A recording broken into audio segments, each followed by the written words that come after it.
Investors, they're looking for high growth companies. Usually when it's an angel or a seed investor, they're looking for maybe pre-revenue but with high potential, or very little revenue but high growth.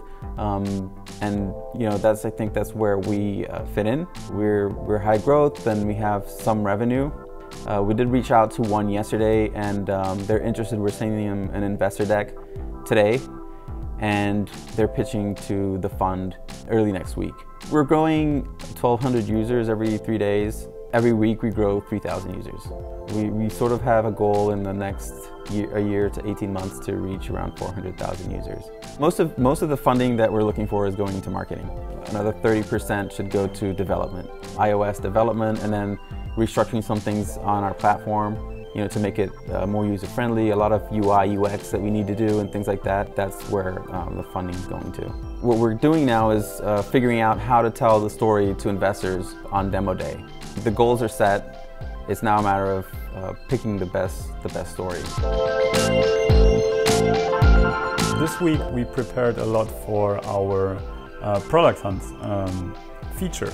Since Philip is actually one of the hunters from Product Hunt, he knows quite a few people there, and he simply reached out to one of the guys who's like the third best in the whole thing. Yesterday, when we entered the building, we saw, oh man, we are 5 minutes in already, and it suddenly started. People started to comment, we got upvotes, and what we did was we sent a personal video with a thank you note to all of the people who gave us an upvote. Today we just checked in the app what was going on, and there were people there, a small cluster of people built in Tokyo.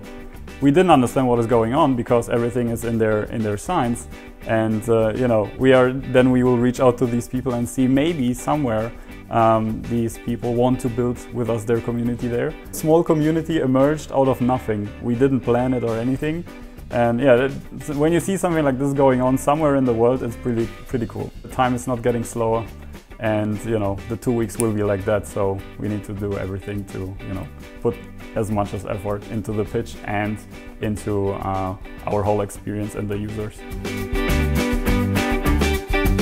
We finally got our paid version of M3D Scan up on the App Store.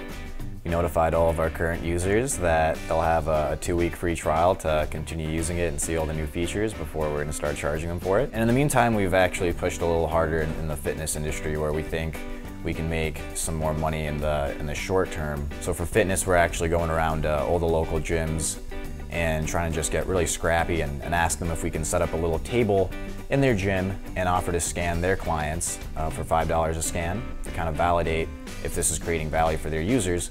The general feedback in gyms, as far as the clientele goes, has been fairly positive. People have expressed that they'd be willing to pay $10 a month to be able to scan themselves, and that's a fairly small premium on top of what they're paying for their memberships anyway. We've also started a trial with Harbor Center in Buffalo, who work with the Buffalo Sabres hockey team, actually. So we were sending them the sensor, and they've been pretty interested in using this to scan both athletes and the clients that come in for personal training, weight loss, and other fitness-related things. I'm just excited to get out there, and I can't wait for demo day. Investors are mostly looking for how many brands we onboard, and that's what we are mostly working on right now. We have a good amount of traction from students. Even if we are not working very actively on the student side, we are still getting a lot of signups. We've been growing organically, so that's the best growth that you can have. Students are referring to their friends, and their friends are referring to their friends. We have around over 500 brands in our funnel. We've sent out payment links to a few brands who have said that they are really excited to work with us, and they are hopefully going to onboard this week or the next week. So we are looking forward to getting payments from them. Hello everybody. So currently we have 113 teachers signed up for Vid to Teach across the country, and we do have paying customers. And we finally after testing, figured out 4 main markets that we're gonna go into and really do Facebook ads and really market to them so they can start using our platform. However, even though we know our 4 new markets, dance, Pilates, yoga, and music lessons, we're still hyper-focusing on dance for the beginning, which is why we're here in California at the Dance Teacher Summit. And while we have a booth here at the Dance Teacher Summit, we're going to be having an organized way for students to actually sign up for the app and be able to follow a teacher who's already creating content, and also get teachers to sign up and win some very awesome prizes. Now, on top of teachers, we're actually going to be pitching to about 1,200 different dance teachers right here in California at this event where it's technology in the studio. So there we get to pitch to them, answer questions, and hopefully just increase the number of signups that we have. We're also going to be getting some amazingly valuable data points from that particular seminar. So we're super excited and can't wait to keep you guys updated on our trip. And now you guys are jealous of the view. Bye. Bye.